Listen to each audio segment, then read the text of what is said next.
working. So students, we have discussed about the acyl glycerol and then waxes. Now we are going to discuss about the phospholipids. As I have already told you that phospholipids are known as the complex lipids. Okay? So they were identified as lecithin in the yolk sac of chicken in 1847. Lecithin is actually a type of phospholipids which is present in the yolk sac. आपको पता है कि yolk में यानी अंडे की जो जर्दी होती है उसमें lipids present होते हैं and these are phospholipids. ठीक है? So we can say that these are most abundant in nature because हमने जब cell membrane पढ़ा था तो उसमें भी मैंने आपको बताया था कि phospholipids are present in the cell membrane to attract the water molecules. So these are most abundant in nature. ठीक है? जब हम इनकी कंपोजिशन को देखें तो कंपोजिशन में ग्लिसरॉल से फैटी एसिड्स, फास्फोरिक एसिड और कोई नाइट्रोजनस बेस होगी जो कि इसको बनाएंगी. ठीक है? आपकी बुक में नाइट्रोजनस बेस नहीं लिखा हुआ है, इसको मस्ट ऐड कीजिएगा क्योंकि अगर सिर्फ ये ग्लिसरॉल, फैटी एसिड और फास्फोरिक एसिड होगा तो इसको हम फास्फेटिडिक एसिड बोलेंगे, ना कि फास्फोलिपिड बोलेंगे. ठीक है? ये फास्फोलिपिड तब बनता है जब इसके साथ कोई भी नाइट्रोजनस बेस अटैच होती है. ठीक? सो हम ये कह सकते हैं कि phosphatidic acid means glycerol, fatty acid and phosphoric acid when reacts with the nitrogenous base that can be the choline, ethanol, amide और serine to forms the phospholipids. ठीक है? सो बेटा अब अगर आप यहाँ पे देखें जैसे हमने ग्लिसरॉल की फॉर्मेशन पढ़ी थी, ग्लिसरॉल और थ्री फैटी एसिड्स कंबाइन होकर ट्राइग्लिसराइड्स बनाते थे, तो सेम वही रिएक्शन यहाँ पे भी परफॉर्म होगा बट यहाँ पे ग्लिसरॉल के साथ टू फैटी एसिड्स और थर्ड जो है वो फास्फोरिक एसिड कंबाइन होगा. ठीक है? सेम वही रिएक्शन है जिसको आप क्या बोलेंगे, कंडेंसेशन रिएक्शन. ठीक? मतलब इसके रिजल्ट में भी आपके पास जो है वो 3 वाटर मॉलिक्यूल्स प्रोड्यूस होंगे. ठीक? आप देखें पहला उसी तरह से फैटी एसिड रिएक्ट किया इसके साथ, दूसरा फैटी एसिड ग्लिसरॉल के साथ, तीसरा H2PO4 था, बल्कि H3PO4 भी आप इसको कह सकते हैं. ये था जिसने पहली कंडेंसेशन की ग्लिसरॉल के साथ और दूसरी कंडेंसेशन इसकी होती है बेस के साथ. ठीक है? सो हमारे पास ये एक स्ट्रक्चर बन जाता है जिसको हम कहते हैं फॉस्फोलिपिड. अब इस फॉस्फोलिपिड में अगर आप देखें तो आपको नजर आ रहा होगा कि पहला मॉलिक्यूल जब यहाँ पे अटैच होता है तो यहाँ से OH और इधर से H रिलीज होता है तो ये बॉन्ड बनता है जिसको आपने एस्टर बॉन्ड कहा था. ठीक है? सेम सेकंड फैटी एसिड से भी OH और इधर का H रिमूव होता है तो सेकंड बॉन्ड बनता है जो कि आपके पास एस्टर बॉन्ड होगा. ठीक है? सो ये टू फैटी एसिड्स अटैच हो गए वन ग्लिसरॉल के साथ, meaning they have formed diglyceride. ठीक है? But with the third glycerol जहां पे OH प्रेजेंट था और इसमें भी OH प्रेजेंट है, सो ये जो है ये आपस में बॉन्ड लिंक करके यहाँ से एक फॉस्फेट को रिमूव कर देगा, एक वाटर को रिमूव कर देगा और अगेन थर्ड जो बॉन्ड बनेगा वो आपके पास एस्टर बॉन्ड होगा, लेकिन इसको आप बोलेंगे फॉस्फोएस्टर बॉन्ड. ठीक है? अच्छा, फिर दूसरा अगर आप देखें बेटा तो यहाँ पे जो, क्योंकि मैंने आपको फार्मूला क्या बताया है, H2PO4 नेगेटिव. ठीक है? सो एक OH तो इसके साथ रिमूव हो गया, दूसरा H जो है वो यहाँ से H3 के साथ रिमूव हो, H3NH के साथ रिमूव होता है और आपके पास जो है वो कंडेंसेशन रिएक्शन से ये लिंक्ड हो जाते हैं. ठीक है? सो अब अगर हम देखें तो एट द रिजल्ट हमारे पास 4 वाटर मॉलिक्यूल प्रोड्यूस होंगे जब ये इसके साथ अटैच होगा. ठीक है? यहाँ तक का जो आपका स्ट्रक्चर है जो आप इधर से कंसीडर कर रहे हैं, this is called the phosphatidic acid. ठीक? और इसके साथ ये जो बेस मैंने आपको अटैच करके दिखाई है, this is called the choline base. ठीक है? और जब ये कोलिन बेस और ये आपस में रिएक्ट करते हैं तो हमारे पास बनता है एक फॉस्फोलिपिड. सो बेटा फॉस्फोलिपिड में ये जो बेस है अगर आप देखें तो nitrogen can only make the 3 bonds, लेकिन यहाँ पे 4 जो है वो बॉन्ड शो किए हैं, इसलिए नाइट्रोजन के ऊपर पॉजिटिव साइन होगा. और अगर आप इसको सिंपली लिखें तो आप इसको ऐसे भी लिख सकते हैं CH3 होल थ्राइस. ठीक है? लेकिन इसमें आपने नाइट्रोजन पे पॉजिटिव साइन जो है वो शो करना है. देन हमारे पास आती है इसकी occurrence. So it is synthesised in smooth endoplasmic reticulum. Usually the all type of lipids are synthesised in the smooth endoplasmic reticulum in different parts of body. ठीक है? Then it is the structure है. So it is composed of 2 parts that are head and tail. So अब अगर आप यहाँ पे देखें जो हमारे पास हेड है वो जो स्ट्रक्चर होगा वो वाला होगा जहाँ पे ग्लिसरॉल के साथ बेस और फॉस्फेट ग्रुप प्रेजेंट होगा. ठीक है? यानी फॉस्फोरिक एसिड और जहाँ पे बेस अटैच होती है, इस स्ट्रक्चर को आप बोलेंगे हेड. और हेड जो है वो हाइड्रोफिलिक है. So why it is hydrophilic? क्योंकि इसके अंदर फॉस्फेट प्रेजेंट है और फॉस्फेट के ऊपर आपको पता है यहाँ पे नेगेटिव चार्ज है। सो इस फॉस्फेट की वजह से इसका जो हेड होता है वो पोलर होता है, और जब ये पोलर है तो ये वाटर मॉलिक्यूल को अपनी तरफ अट्रैक्ट करेगा, और जब वाटर मॉलिक्यूल इसकी तरफ अट्रैक्ट होते हैं तो ये मेम्ब्रेन के ऊपर एक मॉइस्ट सरफेस को क्रिएट करता है। ठीक है, so head is hydrophilic because it contains the phosphate group, and phosphate group has negative charge, so being electronegative, it will attract the water molecule towards itself by forming the hydrogen bond with water and makes the surface of the membrane moist. ठीक, while those carbon of the glycerol which contain the hydrocarbon chain are fatty acids, this is called tail. ठीक है, तो आप ये कह सकते हो कि टेल जो है वो बनी हुई होती है फैटी एसिड्स के साथ। इंस्टेड ऑफ ये कि आपने पढ़ा था ग्लिसरॉल जो है वो वाटर सॉल्युबल होता है या वाटर को अट्रैक्ट करता है, लेकिन क्योंकि अब ये ग्लिसरॉल नहीं रहा, इसके साथ जो है वो फैटी एसिड कंडेंस होकर रिएक्ट कर चुका है, तो अब ये फैटी एसिड की जो टेल है, क्योंकि ये हाइड्रोफोबिक इन नेचर है, वाटर को रिपेल करती है, सो टेल इज हाइड्रोफोबिक। और टेल क्यों हाइड्रोफोबिक है? Due to fatty acids. ठीक है, अब फैटी एसिड इसमें कोई सा भी प्रेजेंट हो सकता है, और जो है वो 16 कार्बन भी हो सकता है, 18 कार्बन भी, और उसमें सैचुरेटेड अनसैचुरेटेड दोनों प्रेजेंट हो सकते हैं। ठीक है, अच्छा, सो बेटा ये हमारे पास हो गया इसका स्ट्रक्चर। अब अगर हम इसका रोल देखें तो रोल क्या होगा कि ये सोर्स ऑफ एनर्जी तो है ही है, इसके अलावा जो है सोर्स ऑफ एनर्जी, और इसके अलावा सेकंड रोल इसका क्या आता है कि ये कीप द मेम्ब्रेन मॉइस्ट। अच्छा, यानी जितनी भी प्लाज्मा मेम्ब्रेन होती हैं उनमें वाटर को अपनी तरफ अट्रैक्ट करके मेम्ब्रेन को मॉइस्ट रखता है, और प्लाज्मा मेम्ब्रेन में वाटर के साथ ही कौन सा बॉन्ड बनाएगा? Hydrogen bond. ठीक है, और कौन बनाता है हाइड्रोजन बॉन्ड? सो इसमें जो O नेगेटिव होता है वो इसका हाइड्रोजन बॉन्ड सिंथेसाइज करता है। So this was about phospholipid. याद रखिएगा, फॉस्फेटिडिक एसिड आपकी बुक में उसकी कंपोजिशन गिवन है, लेकिन फॉस्फेटिडिक एसिड के साथ जब तक बेस अटैच नहीं होती, इनमें से कोई सी भी नाइट्रोजनस बेस, तो तब तक जो है वो फॉस्फोलिपिड नहीं बनेगा। ठीक है, सो जैसे मैंने आपको कहा था कि phospholipid contain nitrogen and phosphate, so they both are present here. Phospholipid which is composed of nitrogenous base and phosphatidic acid. ठीक, now we have the next class that are steroid exercise, sorry आपके board के paper में short question में पूछा जा चुका है।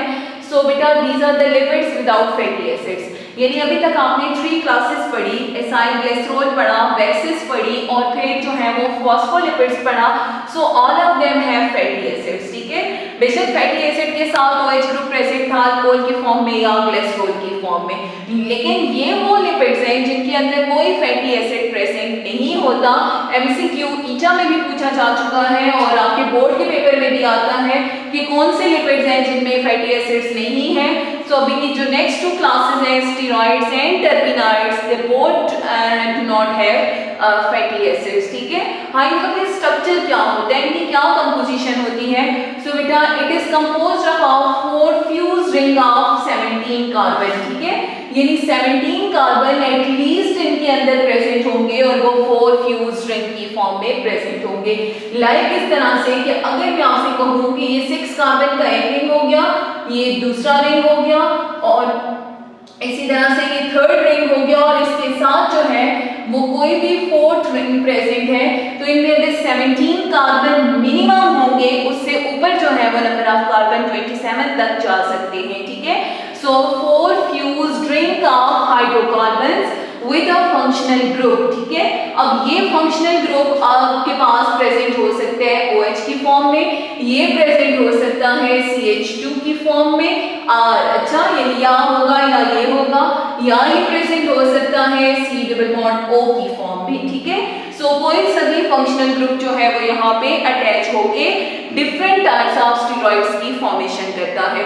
यानी जो इसका जनरल स्ट्रक्चर है it would contain the 4 fused rings. ठीक है, यानी ये चारों रिंग्स जो है ये फ्यूज्ड है और इनमें मिनिमम 17 कार्बन प्रेजेंट होने चाहिए, लेकिन इससे ज्यादा का कार्बन है तो वो एज अ साइड चेन यहाँ पे प्रेजेंट होंगे और इसके अंदर डिफरेंस क्रिएट करेगा उनका functional group that can B hydroxyl यानी अल्कोहल ग्रुप हो सकता है, कार्बोनाइल ग्रुप हो सकता है या सिंपल जो है वो ऑर ग्रुप इसमें प्रेजेंट हो सकता है। ठीक है, सो बेटा अगर आप यहाँ पे देखें इसका प्रिकर्सर कोलेस्ट्रॉल, आपको पता है हमारी बॉडी में भी कोलेस्ट्रॉल प्रेजेंट होता है। सो कोलेस्ट्रॉल जो है वो जनरली हमारे पास स्टेरॉइड होता है। The very prominent example of steroid is cholesterol या precursor of steroids are cholesterol. और स्टेरॉइड्स आप पहले भी पढ़ चुके हैं कि इनकी सिंथेसिस होती है स्मूथ एंडोप्लाज्मिक रेटिकुलम के अंदर और वो बनते हैं एड्रिनल कॉर्टेक्स में जिनको आपने कार्टिकोस्टेरॉइड्स का नाम दिया था, या गोनेड्स में जो कि मेल एंड फीमेल के जनरल गोनेड हार्मोन्स होते हैं। ठीक है, सो इनके सोर्सेज क्या होंगे हमारे पास, ये स्टेरॉइड्स हमें कहाँ से मिलेंगे?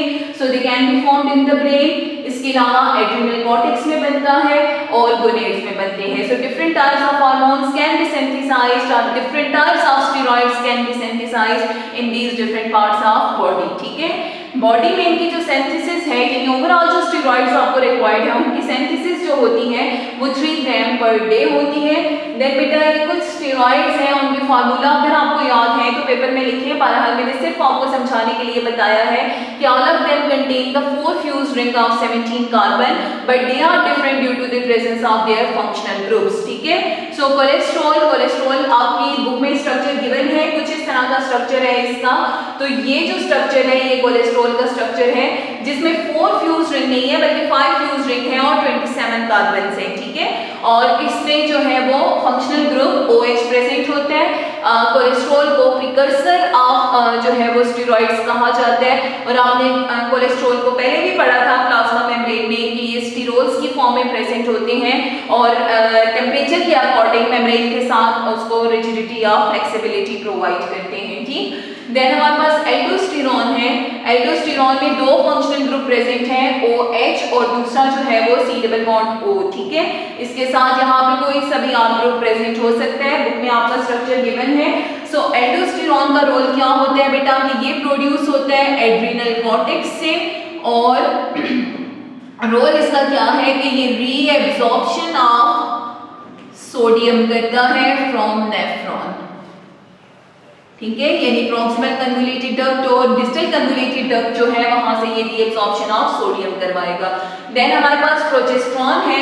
सो प्रोजेस्टेरॉन प्रोड्यूस होता है ओवरी प्लस जो है वो प्लेसेंटा और इसका रोल ये है यानी ये फीमेल बॉडी में प्रोड्यूस होता है और इसका रोल ये होता है कि अगर के बल्कि आप यूँ लिखें कि लेयर ऑफ यूट्रस होती है एंडोमेट्रियम, उसको ये थिक करता है। ठीक है, सो एंडोमेट्रियम की थिकनेस करता है ताकि उसमें ब्लड वेसल्स इनरिच हों और बाद में अगर के प्रेगनेंसी हो जाए तो उसको वो मेंटेन रख सके। ठीक है, देन एस्ट्राडायोल है। एस्ट्राडायोल को एस्ट्रोजन कहा जाता है, ये भी ओवरी एंड प्लेसेंटा से प्रोड्यूस होता है, लेकिन इसका रोल क्या है कि ये फीमेल सेकेंडरी कैरेक्टर्स को कंट्रोल करता है।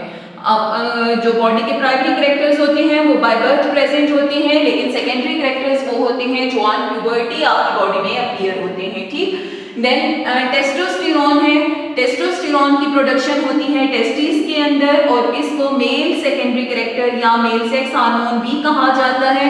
तो ये मेल सेकेंडरी कैरेक्टर्स को कंट्रोल करेगा। ठीक, अब देखें कि all of them are different due to the presence of different functional group in them. ठीक, अच्छा, देन हमारे पास आते हैं इसके रोल। सो पहला रोल तो आपको पता है कि कोलेस्ट्रॉल है। So cholesterol is the component of cell membrane that is the sterol which provides the rigidity to the membrane and it also prevent the water evaporation from the skin. फिर यही cholesterol जो है वो lipoproteins का component होता है और usually जो आपके लो डेंसिटी लिपिड्स बनते हैं जो कि हार्मफुल फॉर बॉडी होते हैं वो कोलेस्ट्रॉल होते हैं। ठीक है, then regulate the sodium content of the blood यानी बीपी को मेंटेन रखता है और कैसे मेंटेन रखता है बाय एल्डोस्टेरॉन।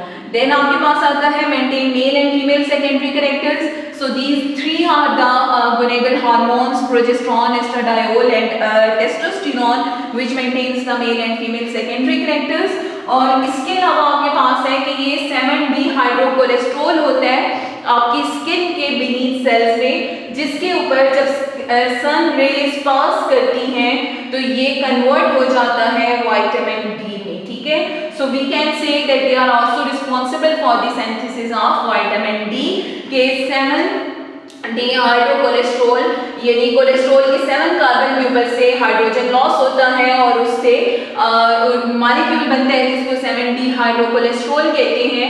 और जब इसके साथ सनरेज आके स्ट्राइक करती हैं स्किन के ऊपर तो ये विटामिन डी की सिंथेसिस करता है। इसीलिए आपको कहा जाता है समटाइम के सुबह जो धूप होती है ऑलमोस्ट 9 से 10 o'clock वाली, तो उसमें बैठना चाहिए क्योंकि वो आपकी बॉडी में विटामिन डी की सिंथेसिस करता है। और कहाँ से करता है? स्किन में ही मौजूद 7 डिहाइड्रोकोलेस्ट्रॉल से, ठीक है।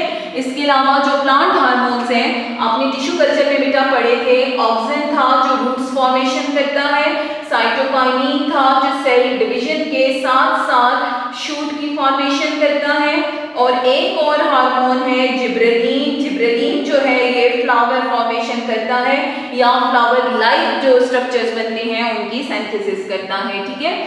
देन हमारे पास आ जाती है last class. So the last class of lipids are terpenoids and both the steroids and terpenoids do not contain fatty acids, लेकिन दोनों की कंपोजिशन डिफरेंट है। उसमें 4 फ्यूज्ड रिंग विद 17 कार्बन्स हैं, जबकि यहाँ पे जो इसकी कंपोजिशन है this is the formula C5H8 और इसको कहते हैं आइसोप्रीन यूनिट। तो ये आइसोप्रीन यूनिट जो है वो C5H8 के साथ मिलके बना हुआ होता है, यानी ये जो है इसके डेरिवेटिव होते हैं जितने भी टर्पिनाइड्स हैं, ठीक है। अब ये जो टर्पिनाइड्स हैं ये कंडेंसेशन रिएक्शन से ही कंडेंस होके आपके पास डिफरेंट क्लासेस ऑफ टर्पिनाइड्स बनाते हैं जिनको आप मोनोटर्पिनाइड कहेंगे। तब जब 2 आइसोप्रीन यूनिट कंबाइन होंगे तो आपके पास फार्मूला एक का ये है तो 2 कंबाइन होंगे, ये head to tail rule combine होते हैं, ठीक है। प्रॉपर कंडेंसेशन जैसे लॉस ऑफ वाटर होता है वो यहाँ से नहीं होता। अच्छा, अब ये मोनोटर्पिनॉइड्स हैं C10H16 और ये प्रेजेंट होते हैं फ्रेगनेंस के लिए, और जितने भी आइल्स होते हैं फ्रेगनेंट आइल्स हैं जैसे प्लांट्स में भी प्रेजेंट होते हैं तो ये उनके अंदर प्रेजेंट होंगे। डायटर्पिनाइड्स आप तब कहेंगे जब मोनोटर्पिनाइड्स के 2 यूनिट कंबाइन होंगे, ठीक है। सो मोनोटर्पिनाइड्स कंबाइन हो रहे हैं यानी C20H32, तो बेटा ये प्रेजेंट होते हैं आपके पास रेजन्स में, ठीक है। फिर ट्राइटर्पिनाइड्स हैं, ट्राइटर्पिनाइड्स में टर्पिनाइड्स के 3 यूनिट्स हैं, यानी मोनोटर्पिनाइड्स 3 टाइम प्रेजेंट है तो ट्राइटर्पिनाइड्स कहेंगे, वो C30H48 फॉर्मूला है इसका, और ल्यूमिनस प्लांट्स जो होते हैं उनके अंदर प्रेजेंट होते हैं। अच्छा, अब ये क्यों प्रेजेंट हैं? क्योंकि इनकी वजह से एक स्ट्रॉन्ग ओडोर आ जाता है उन प्लांट्स के अंदर, और यूजुअली ये जो होते हैं वो उस ओडोर की वजह से या स्ट्रक्चर की वजह से प्रोटेक्टिव हो जाते हैं नेचर में, और जितने भी हर्बीवोर्स होते हैं वो इनको खा नहीं सकते हैं, ठीक है। इसलिए ये यूजुअली प्लांट्स में प्रेजेंट है और नेचुरली अकरिंग होते हैं। इसके अलावा फ्लावर्स में जो स्मेल प्रोड्यूस होती है या फ्रेगनेंस आती है वो भी इन्हीं टर्पिनाइड्स की वजह से होती है, और स्पेसिफिकली मोनोटर्पिनाइड्स की वजह से, ठीक है। देन इनकी प्रॉपर्टीज हैं, as they are lipids, so they are lipid soluble but they are water insoluble। volatile substances हैं, volatile का मतलब होता है कि they produce the specific odor, so ये characteristic smell या fragrance produce करते हैं फ्लावर्स में, या आपने देखा होगा कि कुछ ऑयल्स की स्पेसिफिक फ्रेगनेंस होती है, जैसे केरोसिन ऑयल है तो उसकी भी फ्रेगनेंस है, तो उनके अंदर जो है वो टर्पिनाइड्स प्रेजेंट होते हैं। एक एग्जाम्पल आपकी बुक में दी हुई है कैरोटीनाइड्स की। सो कैरोटीनाइड्स को बोला जाता है एसेसरी पिगमेंट्स, और हमने पहले भी डिस्कस किया था कि ये एसेसरी पिगमेंट्स जो हैं they are present in the chromoplast specifically and as well as in chloroplast, ठीक है। So these accessory pigments can be of different type. आपको मैंने बेटा तब भी बताया था कि if it is beta carotene तो ये आपके प्लांट्स को ऑरेंज कलर देगा, if it is only carotene तो ये आपको रेड कलर देता है। और इसी तरह ज़ेंथोफिल था, ज़ेंथोफिल के बारे में हमने कहा था कि ये देता है येलो कलर, और फ्यूकोजेंथिन था जो कि प्रोड्यूस करता है ब्राउन कलर को, ठीक है। So these are the different colours जो हैं वो प्रोड्यूस होते हैं due to the carotenoids. Carotenoids accessory pigments हैं, यानी हार्श लाइट जो होती है सनलाइट की, उनको ये एब्जॉर्ब करते हैं। और जो बीटा कैरोटीन है, it is the precursor of vitamin A, यानी अगर आप एक बीटा कैरोटीन लेंगे तो उससे आपको विटामिन ए मिलेगा। तो जिन लोगों को नाइट ब्लाइंडनेस होती है उनको बीटा कैरोटीन दिया जाता है ताकि उनको विटामिन ए मिले और रोडोप्सिन प्रोटीन की फॉर्मेशन हो सके। लास्ट में आपके पास फंक्शंस ऑफ लिपिड्स हैं। सो हमने हर क्लास के साथ उसके फंक्शंस को डिस्कस किया है। आप उन सारे क्लासेस के फंक्शंस को जो है वो